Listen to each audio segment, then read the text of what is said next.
Saudaraku, pevoli Indonesia Megawati Hangest Pertiwi masih menduduki 5 besar dalam label top skor Liga Voli Korea musim 2023-2024. Megawati masih belum mampu menghadirkan kemenangan bagi timnya Daejeon Jungwon Respak pada putaran kedua ini. Terkini, Respak dibuat tidak berdaya saat tampil di kandang Daejeon Chungmu Gymnasium pada Selasa 21 November kemarin. Mereka gagal melewati hujan deras saat berjumpa Asian Hokuk Live Pin Spider yang merupakan pemuncak klasmen.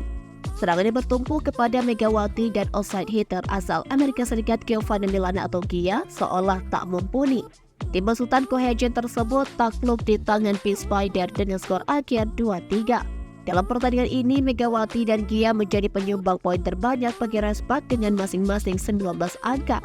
Pemain asal Jombang, Jawa Timur itu mencatatkan keberhasilan tingkat serangan sebesar 30,4% dalam laga tersebut.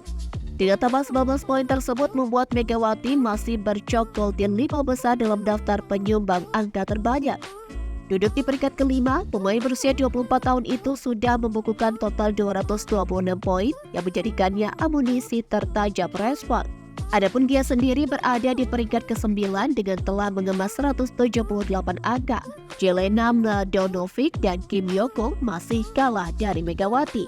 Mladonovic dan Kim sama-sama tampil terengginas dalam melawan Respak dengan menorehkan total 54 poin dengan masing-masing 27 poin. Melalui tambah 27 poin ini, pemain asal Bosnia Herzegovina itu menempel ketat Megawati di urutan ke-6 dengan selisih 10 angka. Sepanjang menghadapi Respak, pemain yang beroperasi sebagai opposite itu memang menjadi amunisi yang paling mematikan.